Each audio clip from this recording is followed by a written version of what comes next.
जैसा कि आज हमारा टॉपिक है वैदिक साहित्य, जिसका प्रथम भाग डाला जा चुका है। आज हम पढ़ेंगे सेकंड भाग, द्वितीय भाग। और आपको पता है कि वैदिक साहित्य की हमारी सीरीज चल रही है, जिसमें हम वैदिक साहित्य पढ़ रहे हैं, वो भी ट्रिक्स के आधार पर, है ना? कहीं भी आपको कंफ्यूज वाला कोई दिक्कत नहीं होगी। आप पहला भाग देखिए, तब आपको लगेगा कि वहाँ वास्तव में वैदिक साहित्य बहुत आसान है, जितना आपने सोच रखा उतना डिफिकल्ट भी नहीं है। केवल ट्रिक्स पर, ट्रिक्स के माध्यम से पढ़ रहे हैं, है ना? चाहे वो आरपीएससी फर्स्ट ग्रेड की तैयारी कर रहे हो आप, आरपीएससी आप सेकंड ग्रेड की तैयारी कर रहे हो, या फिर आप नेट जेआरएफ की एग्जाम की तैयारी कर रहे हो, या आप पीएचडी की तैयारी कर रहे हो, सभी के लिए संस्कृत की सभी भर्ती प्रतियोगी परीक्षाओं के लिए महत्वपूर्ण क्लास साबित होने वाली है। और आपके लिए ये क्लास ट्रिक के माध्यम से आपको बताई जाएगी। शुरू करते हैं। जैसा कि हम प्रथम भाग में पढ़ चुके हैं, वैदिक साहित्य में हमने वैदिक देवता पढ़े थे। आज हम पढ़ेंगे वेद, ठीक है, जिसका ये द्वितीय भाग है, सेकंड चैप्टर हम पढ़ रहे हैं। तो वेद जो है वो कैसे बनता है? विद धातु है ज्ञाने, ज्ञान अर्थ में, भावे अर्थात घय प्रत्यय, घय प्रत्यय यानी पुल्लिंग में बनता है वेद शब्द। अब यहाँ ये परिभाषा जो है अक्सर परीक्षा में पूछी जाती है। सायणाचार्य जी जो हुए हैं, इन्होंने वेद की परिभाषा दी है, क्या कहा है कि इष्ट प्राप्ति अनिष्ट परिहार्यो लौकिकम उपायम यो ग्रंथो वेदयति स वेदः। ये किसमें दी है? तैत्तिरीय संहिता की जो भाष्य भूमिका है उसमें सायणाचार्य जी ने ये परिभाषा दी है। तो ये लाइन आपको ऐसे के ऐसे याद रखनी है। इष्ट प्राप्ति अनिष्ट परिहार्यो लौकिकम उपायम यो ग्रंथो वेदयति स वेदः, है ना? ये अक्सर एग्जाम में पूछी जाती है। उसके बाद विष्णु मित्र हुए हैं, उन्होंने वेद की परिभाषा दी है। क्या दी है कि विद्यन्ते ज्ञायन्ते लभन्ते एभि धर्मादि पुरुषार्थ इति वेदाः। किसमें दी है? ऋग प्रातिशाख्य जो है, ऋग प्रातिशाख्य की व्याख्या में उन्होंने कहा है विष्णु मित्र जी ने कि विद्यन्ते ज्ञायन्ते लभन्ते एभि धर्मादि पुरुषार्थ इति वेदाः, ऋग प्रातिशाख्य की व्याख्या में इन्होंने कहा है। क्लियर है? तो सायणाचार्य जी ने कहा इष्ट प्राप्ति अनिष्ट परिहार्यो लौकिकम उपायम यो ग्रंथो वेदयति स वेदः। और किसमें कहा है? तैत्तिरीय संहिता की भाष्य भूमिका में उन्होंने ये बात कही है। उसके बाद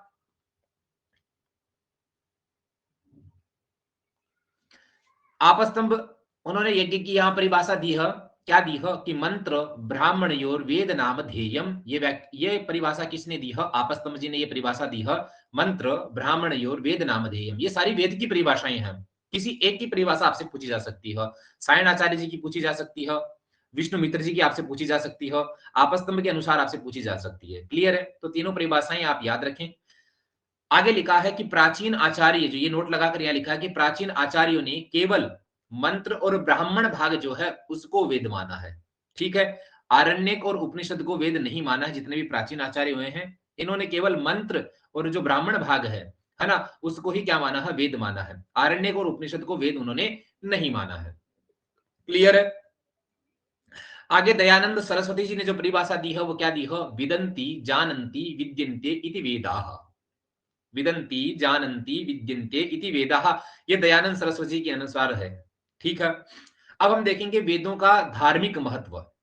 ये कुछ परिभाषाएं हैं, कुछ चीजें हैं जो अक्सर पूछी जाती है एग्जाम में। तो आपने मनुस्मृति पढ़ा है, मनुस्मृति का जो द्वितीय अध्याय है उसमें परिभाषा मिलती है। क्या मिलती है? वेदो अखिलो धर्म मूलम। दूसरा, सर्व ज्ञान मयो ही सह। ये किस में कहा गया है? मनुस्मृति के द्वितीय अध्याय में कहा गया है, वेदो अखिलो धर्म मूलम सर्व ज्ञान मयो ही सह। उसके बाद पतंजलि जी ने जो महाभाष्य लिखा है, महाभाष्य में आपको पता है कितने आहनिक है?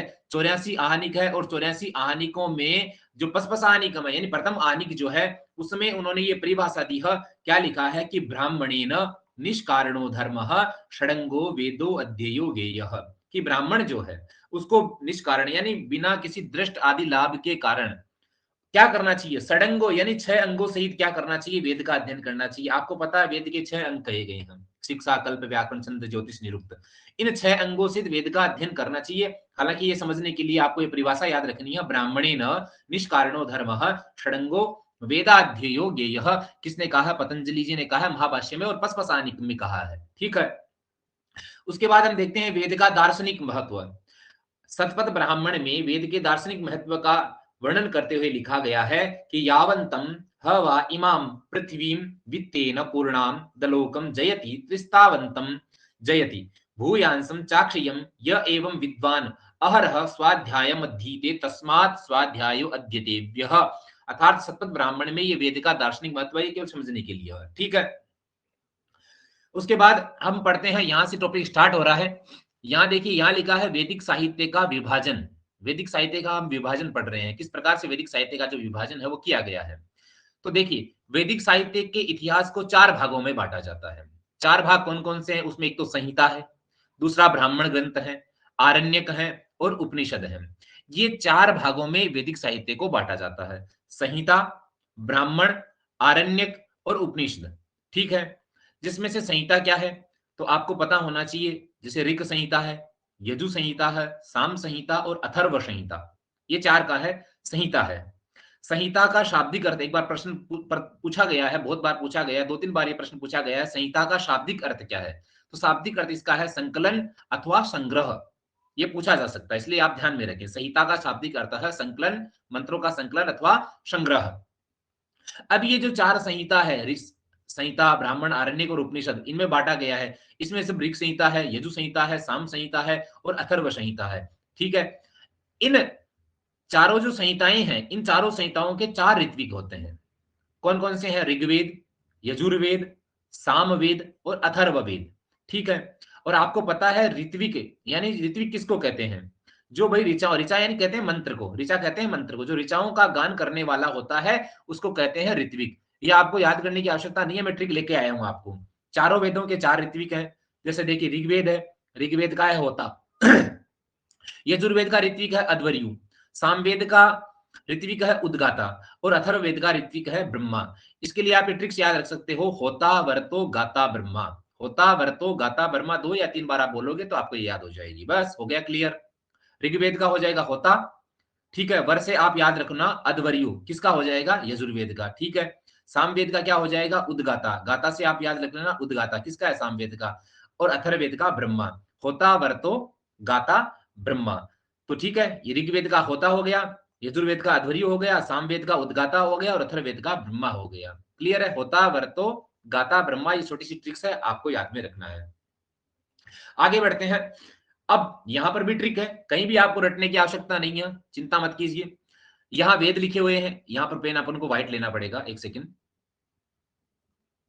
ओके, यहां पर वेद लिखे गए हैं, यहां पर मुख्य आचार्य लिखे गए हैं वेदों के, और यहां उत्पत्ति अथवा कौन से उसके देवता हैं, और यहां पर स्थान लिखे गए हैं। जैसे ऋग्वेद का मुख्य आचार्य कौन है? पेल, ठीक है। यजुर्वेद का मुख्य आचार्य कौन है? वैशंपायन है। सामवेद का मुख्य आचार्य कौन है? जैमिनी है। अथर्ववेद का सुमंतु है। आपको ये पेल, वैशंपायन, सुमंतु ये सब याद नहीं हो, कोई दिक्कत नहीं है। आप तो बस ये ट्रिक याद रखिए कि पहला वैसा जैसा सुना था, पहला वैसा जैसा सुना था। यहाँ ऋग्वेद से पैल, वैसा से मतलब आपको वैशंपायन ले लेना है यजुर्वेद का। जैमिनी यथा सामवेद का कौन हो जाएगा? जैमिनी हो जाएगा। जैसे जैमिनी सुना था मतलब अथर्ववेद का सुमंतु। हो गई क्लियर? है ना मजेदार ट्रिक? तो ऋग्वेद का पैल, यजुर्वेद का वैशंपायन, सामवेद का जैमिनी, अथर्ववेद का सुमंतु।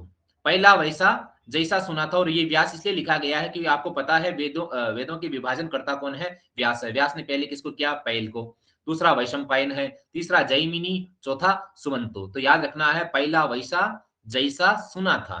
तो पैल, वैशंपायन, जैमिनी और सुमंतु, पहला वैसा जैसा सुना था। उम्मीद करता हूं ये ट्रिक आप कभी नहीं भूलोगे, है ना। उसके बाद हम देखते हैं मुख्य आचार्य हो गए। उसके बाद ऋग्वेद की जो उत्पत्ति है वो कहां से मानी जाती है? अग्नि से मानी जाती है, ठीक है। यजुर्वेद की जो उत्पत्ति है वो कहां से मानी जाती है? वायु से मानी जाती है। सामवेद की जो उत्पत्ति है वो कहां से मानी जाती है? सूर्य अथवा इसके देवता भी कह सकते हैं, इनके ना देवता या उत्पत्ति, ठीक है। तो ऋग्वेद अग्नि, यजुर्वेद वायु और अथर्ववेद सूर्य। अब इनके सबके, ऋग्वेद का स्थान कौन सा है? तो पृथ्वी लोक है, पृथ्वी स्थानीय है। यजुर्वेद का अंतरिक्ष स्थानीय है। सामवेद का क्या है? द्युलोक अथवा आकाशलोक। ऐसे भी ये स्थान आपको याद नहीं रहे तो आप इसकी भी एक ट्रिक लिख सकते हो कि पृथ्वी का अंत आकाश पर होता है। पृथ्वी का अंत आकाश पर होता है, बस कुछ नहीं करना है। तो ऋग्वेद का पृथ्वीलोक, यजुर्वेद का अंतरिक्ष लोक और सामवेद का द्युलोक या आकाशलोक। क्लियर है? उसके बाद यहाँ पर लिखा है ऋग्वेद, यहाँ पर लिखे हुए हैं वेद, उसके बाद यहाँ पर ऋत्विक लिखे गए हैं, उसके बाद अपर नाम, क्योंकि चारों वेदों के अपर नाम भी है, और यहाँ पर लिखे गए हैं उपवेद। कौन कौन से उपवेद है, चिंता मत करना, ट्रिक्स बताऊंगा सब, कहीं भी आपको रटने की आवश्यकता नहीं होगी, बड़ी मजेदार क्लास होने वाली है।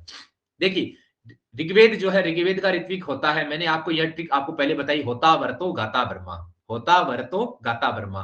होता, ऋग्वेद का होता हो गया ऋत्विक, यजुर्वेद का अध्वर्यु हो गया, सामवेद का उद्गाता हो गया, अथर्ववेद का ब्रह्मा हो गया। ठीक है, अब इनको होता, अध्वर्यु, उद्गाता, ये ब्रह्मा, ये ऋत्विक है, इसके अपर नाम भी इसको, इसलिए इसको ऋग्वेद जो है इसको होत्रिवेद भी कहते हैं। यजुर्वेद है क्योंकि इसका ऋत्विक अध्वर्यु है, इसलिए इसको अध्वर्यु वेद भी कहते हैं। सामवेद का ऋत्विक जो है उद्गाता है, इसलिए इसको उद्गात्री वेद भी कहते हैं। अथर्ववेद का ऋत्विक जो है ब्रह्मा है, वेद भी कहते हैं। अब यहाँ उपवेद है जो अक्सर पूछे जा सकते हैं, तो ऋग्वेद है, ऋग्वेद का उपवेद कौन सा है, आयुर्वेद है। यजुर्वेद का उपवेद कौन सा है, धनुर्वेद है। सामवेद का उपवेद कौन सा है, गांधर्व वेद है। और अथर्ववेद का उपवेद कौन सा है, ब्रह्मवेद है। कोई दिक्कत नहीं है, यहाँ पर ट्रिक लिखी गई है, देखिए आयु दगा ब्रह्मा ने दिया, बस इतना याद रखो, आयु दगा ब्रह्मा ने दिया, आयु दगा ब्रह्मा ने दिया। आ से ऋग्वेद का आप कर दोगे आयुर्वेद, ठीक है।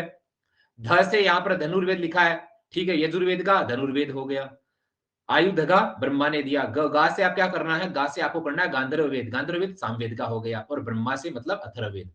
तो ये चारों वेदों के उपवेद हैं, कौन कौन से हैं, आयुर्वेद है, धनुर्वेद है, ठीक है, गांधर्व वेद है और ब्रह्म वेद है। ये चारों वेदों के चारों उपवेद कहे गए हैं। इसके लिए आपको ये ट्रिक याद रखना है, ज्यादा आपको माथापच्ची नहीं करनी है। आयुधगा ब्रह्मा ने दिया, आयुधगा ब्रह्मा ने दिया, क्लियर है, बस हो गए उपवेद क्लियर। आगे बढ़िए। अब यहां हम देखेंगे जो वैदिक, यहां अपन को पेन ब्लैक करना पड़ेगा। यहां देखिए वैदिक वांग्मय जो है इसका विभाजन दो प्रकार से हुआ है, द्विविध विभाजन का, दो प्रकार से विभाजन है। दो प्रकार से विभाजन कौन सा है, एक है कर्मकांड, दूसरा है ज्ञान कांड। कर्मकांड में क्या आते हैं, संहिता और ब्राह्मण किस में आ जाते हैं, कर्मकांड में आ जाते हैं। ज्ञान कांड के विषय क्या है, आरण्यक और उपनिषद किस में आ जाएंगे, ये आपके ज्ञान कांड में आ जाएंगे, क्लियर है। तो वैदिक वांग्मय का कितने प्रकार से विभाजन किया गया है, तो दो प्रकार से किया गया है। प्रथम कर्मकांड है, द्वितीय ज्ञान कांड है। ज्ञान कांड का विषय है संहिता और ब्राह्मण, और ज्ञान कांड का विषय है आरण्यक और उपनिषद, क्लियर है। अब यहां मैं आपको एक बात बताना चाहता हूं, तीन प्रकार की वेद त्रयी कहते हैं। वेद त्रयी में तीन वेद कौन कौन से आते हैं, जिसमें एक आता है ऋक, दूसरे में आता है यजु, तीसरे में आता है साम। ये तीन क्या कहे गए, वेद त्रयी कहे गए। लेकिन यहां पर मैंने एक नोट डाल के लिखा है कि मीमांसा दर्शन जो है, ध्यान देना, मीमांसा दर्शन के अनुसार वेद त्रयी में चार वेद आ जाते हैं, चारों आ जाते हैं, ऋक यजु साम अथर्व। किसके अनुसार, मीमांसा दर्शन के अनुसार वेद त्रयी में चारों वेद आ जाते हैं, क्लियर है ना। इसमें कंफ्यूज नहीं होना है, अगर मीमांसा दर्शन के अनुसार है तो वो चारों वेद आ जाएंगे, लेकिन वेद त्रयी में कौन कौन से आएंगे, तो ऋक यजु साम आएंगे। जिसमें ऋग्वेद क्या है, ऋग्वेद क्या है, पद्यात्मक है, पद्यात्मको ऋक। यजुर्वेद क्या है, गद्यात्मको यजु। सामवेद क्या है, सामवेद गीतात्मक है ना, गीत मंत्र है, तो गीतात्मक साम।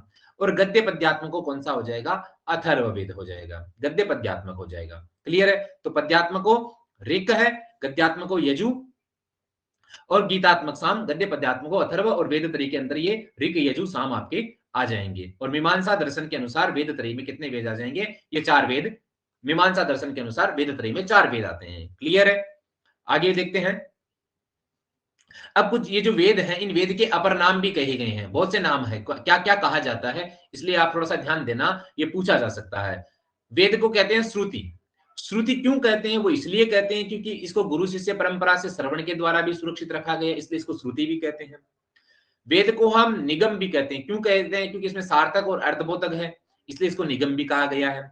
वेद को आगम भी कहा गया है, और आगम पुराण को भी कहा गया है, यहाँ पर लिखा है वेद और पुराण दोनों के लिए आगम कहा गया है। वेद को छंदस भी कहा गया है, या छांदस भी कहा गया है। चारों जो वेद हैं, चारों वेदों के लिए छंदस का प्रयोग किया जाता है। त्रयी भी कहा गया है वेद को, त्रयी में ऋग यजु और साम। लेकिन मैंने अभी कहा कि मीमांसा दर्शन के अनुसार वेद त्रयी में चारों वेद आते हैं, क्लियर है। वेद को आमनाय भी कहा गया है ना। वेद को स्वाध्याय भी कहा गया है, स्वाध्याय शब्द का प्रयोग भी किया गया है, क्योंकि शतपथ ब्राह्मण में इसका उल्लेख मिलता है। शतपथ ब्राह्मण में वेदों के लिए स्वाध्याय शब्द का प्रयोग किया गया है। वहां पर लिखा है, आपने ये पढ़ा भी होगा कि स्वाध्यायो अध्येतव्य है ना। तैत्तिरीय उपनिषद में भी लिखा है, क्या लिखा है कि स्वाध्याय प्रवचनाभ्याम न प्रमदितव्यम, कि भैया जो स्वाध्याय है, जो प्रवचन है, इनमें कभी भी आलस्य नहीं करना चाहिए, है ना? तो वेद को क्या कहा गया है? स्वाध्याय कहा गया है, ये वेदों के ही अपर नाम है। तो आपको ध्यान रखना है, श्रुति, निगम, आगम, छंदस या छांदस, त्रयी, आमनाय, स्वाध्याय, ये किसके नाम है? ये वेद के ही अपर नाम है। क्लियर है? उम्मीद करता हूं आपको ये सब समझ में आ रहा है मैटर। उसके बाद कहा गया, क्या कहा गया, ये इंपॉर्टेंट है, बहुत मोस्ट है, ध्यान रखना। अक्सर जो नेट जेआरएफ की एग्जाम की तैयारी करते हैं उनके ये प्रश्न जरूर पूछा जाता है ना? तो वेदों के संरक्षण के उपाय अथवा उनको हम कहते हैं विकृतियां। ये विकृतियां कितनी प्रकार की कही गई है कि लिखा है कि कति विकृतयः, तो ध्यान देना, अष्टो विकृतयः, 8 प्रकार की विकृतियां हैं। कितने प्रकार की? 8 प्रकार की विकृति कही गई है, अष्टो विकृतयः, है ना? अब यहाँ ये प्रश्न जो है वो पूछा जा सकता है कि संहिताओं के पाठ वेद का परम प्रयोजन या मुख्य प्रयोजन क्या है? तो क्या बताओगे? वेद पाठ रक्षणम। क्या कहोगे? वेद पाठ रक्षणम। संहिताओं के पाठ वेद का परम प्रयोजन क्या है? तो वो है वेद पाठ रक्षणम। ठीक है। अब मैंने कहा कि अष्टो विकृतयः, कति विकृतयः? अष्टो विकृतयः। 8 विकृतियां कौन कौन सी है? तो ये आठों के नाम लिखे गए हैं और ये कर्मशः याद रखना है। ऐसा नहीं कि जटा यहाँ रख लिया, सिखा कर दिया अलग। कर्म से आपको याद होना चाहिए। जटा, जटा पाठ, माला पाठ, शिखा पाठ, रेखा पाठ, ध्वज पाठ, दंड पाठ, रथ पाठ और घन पाठ। जटा, माला, शिखा, रेखा, ध्वज, दंड, रथोगनः, ये 8 प्रकार की विकृति कही गई है। जटा पाठ, माला पाठ, शिखा पाठ, रेखा पाठ, ध्वज पाठ, दंड पाठ, रथ पाठ और घन पाठ, ये 8 प्रकार की क्या कही गई है? विकृतियां कही गई है। जटा, माला, शिखा, रेखा, ध्वज, दंड, रथोगनः। ठीक है। अब इनमें से सबसे सरल पाठ कौन सा है? तो भैया जटा पाठ सबसे सरल है और सबसे छोटा छोटा पाठ है। कौन सा? ये जो जटा नामक जो पाठ है, ये जो विकृतियां कही गई हैं 8 प्रकार की विकृतियों में जो जटा पाठ है वो सबसे सरल पाठ है और सबसे छोटा पाठ है। तो सबसे कठिन पाठ कौन सा है भैया? तो सबसे पाठ कठिन जो लास्ट वाला जो घन पाठ है वो सबसे कठिन है और सबसे बड़ा पाठ है। ध्यान देना, सबसे सरल पाठ जटा पाठ है, सबसे छोटा भी यही है जटा, और सबसे कठिन है घन और सबसे बड़ा भी घन है। ठीक है। अब यहाँ प्रश्न पूछा जा सकता है कि संहिता का प्रतिपाद्य विषय क्या है? तो संहिता का प्रतिपाद्य विषय है स्तुति। ठीक है। ये छोटा सा टॉपिक था जिसमें हमने द्वितीय पार्ट के रूप में आपके सामने रखा है। ठीक है। तो संहिता का प्रतिपाद्य विषय क्या है? स्तुति है। ये 8 प्रकार की विकृतियां आपको कर्म से याद रखनी है, ध्यान देना, कर्मशः, क्योंकि कर्म पूछा जा सकता है, ध्यान रखना। अक्सर इस बार का जो एग्जाम पैटर्न है उसमें कर्म ही पूछे जाते हैं। आप पेपर उठाकर देखना, लगभग हर चीजों के कर्म पूछे जाते हैं, है ना? तो जितना भी वैदिक साहित्य का जो मैटर बनेगा वो मैं आपको केवल और केवल ट्रिक्स के माध्यम से उपलब्ध कराऊंगा। कहीं भी आपको रटने की आवश्यकता नहीं होगी, है ना? ट्रिक्स के माध्यम से पूरा का पूरा वैदिक साहित्य हम जानेंगे। अब मैं 2 मिनट आपसे ये बात करूंगा, कुछ मैं आपको बताना चाहता हूं। आप जो है मुझसे जुड़ना चाहते हैं तो टीचमेंट ऐप डाउनलोड कीजिए प्ले स्टोर से। प्ले स्टोर से टीचमेंट ऐप डाउनलोड करने के बाद में आपको अपना मोबाइल नंबर रजिस्टर करना है, उसमें आपका नाम सेलेक्ट करना है। ठीक है।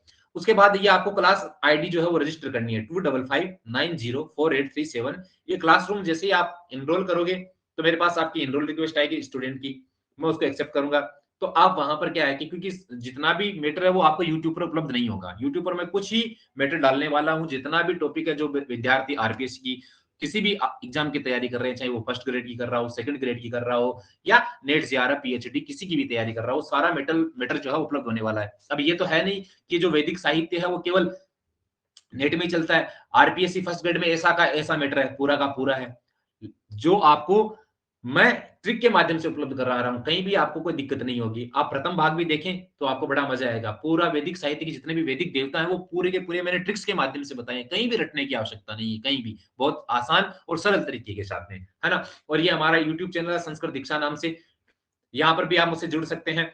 और टीचमेंट पर आप 25590483 ये क्लासरूम आईडी रजिस्टर करके आप मुझसे टीचमेंट पर जुड़ सकते हैं। वहां पर आपको सारी क्लासेस उपलब्ध होगी, एमसीक्यूज, है ना? टेस्ट सीरीज भी डाली गई है। अब कल 27 तारीख को विद्यार्थियों का नेट जेआरएफ का एग्जाम है, तो एक बार मैं कह रहा हूं कि आप एमसीक्यूज जरूर दें और अपनी तैयारी को परखें, किस प्रकार के प्रश्न आ रहे हैं। टेस्ट सीरीज मेरी डाली हुई है, तो एक बार जरूर दें, है ना? ताकि आपको पता लगेगा कि एग्जाम का पैटर्न क्या है। धन्यवाद, मिलते हैं अगले विषय पर, अगले टॉपिक पर, तब तक के लिए धन्यवाद।